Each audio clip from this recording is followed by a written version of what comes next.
एक अभिनेता की कोशिश हमेशा ये रहती है कि उसे और भी ज्यादा अच्छा काम मिले। रीजनल शो से लेकर नेशनल शो, टीवी से लेकर बॉलीवुड तक की पहुंच की इच्छा उन सभी को रहती है। छोटे पर्दे के कलाकार हमेशा से ही बड़े पर्दे पर चमकने की कोशिश में नजर आते हैं, पर आप कितने लकी होंगे अगर आप जिसे प्यार करते हो वही फिल्म को डायरेक्ट कर रहा हो और वो फिल्म आपकी डेब्यू फिल्म हो। जी हाँ, ऐसा ही एक लकी मोमेंट एक्ट्रेस के सामने आया है। आपने इन अदाकारा को क्यों की सास भी कभी बहू थी, 7 फेरे और कुमकुम भाग्य जैसी कई सारे सीरियल्स में देखा होगा। 16 साल तक टेलीविजन पर काम कर रही एक्ट्रेस को अब आखिरकार बड़े स्क्रीन पर अपना डेब्यू प्रोजेक्ट मिल ही गया और लकीली इस डेब्यू मूवी को डायरेक्ट उनके बॉयफ्रेंड ही कर रहे हैं। ये मूवी अब अपने पोस्ट प्रोडक्शन के स्टेज पर है। इस फिल्म की राइटिंग और डायरेक्टिंग संदीप बासवाना ने ही की है। एक इंटरव्यू में ये अदाकारा से पूछा गया कि वो कैसे आई इस प्रोजेक्ट में और उनका क्या रोल था।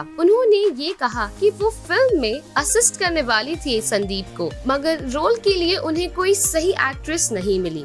इस वजह से टीम ने उन्हें कहा कि वो ऑडिशन दे दे। उन्होंने ये भी कहा कि वो फिल्म के एक्ट के लिए प्रिपेयर नहीं थे बिल्कुल भी, लेकिन उनके कास्टिंग डायरेक्टर जोगी मलंग ने उन्हें ऑडिशंस के लिए सजेस्ट किया और उन्होंने ऑडिशंस के लिए तैयारी की और जब डायरेक्टर और कास्टिंग डायरेक्टर कन्विंस हो गए तभी उन्हें इस रोल के लिए सिलेक्ट किया गया। आपको बता दे, हम बात कर रहे हैं अश्लेषा सावंत की, जिन्होंने 18 साल के होने से पहले ही इंडस्ट्री में काम करना शुरू किया है और हम आपको बताते हैं कि हम बात कर रहे थे अश्लेषा सावंत की, जिन्होंने 18 साल के होने से पहले ही इंडस्ट्री में काम करना शुरू किया है और वो इतने सारे पॉपुलर टीवी शोज का हिस्सा बन पाने के लिए खुद को बहुत ज्यादा लकी मानती है। उन्होंने ये भी कहा कि टीवी से उन्हें मनी, फेम और बहुत सारी पॉपुलैरिटी हासिल हुई और जब 2007 में संदीप और वो साथ में नच बलिए के शो पर आए तो चीजें बदलने लगी। अश्लेषा ने ये भी जाहिर किया कि उन्होंने नच बलिए के शो को ना कर दिया था, जिसके कारण उन्हें काम मिलना और भी ज्यादा मुश्किल हो गया था। उनके शाइनेस ने उन्हें बहुत अलग तरीके से उनके लाइफ में अफेक्ट किया, लेकिन उसी वक्त कुमकुम भाग्य उनके जिंदगी में आया और वो ये भी कहती है कि ये फिल्म भी उनकी जिंदगी में बहुत सही वक्त पर आई है और वो काफी ज्यादा खुश नसीब है इस सभी अपॉर्चुनिटीज के लिए। आप हमें कमेंट सेक्शन में ये बताइए कि आपको अश्लेषा और संदीप की जोड़ी कैसी लगती है और आगे जाके इनका film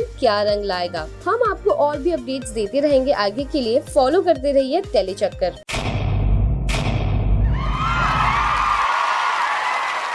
Know all about the Tele world by subscribing to Telechakka's YouTube channel. Don't forget to hit the bell icon to stay updated to our new videos.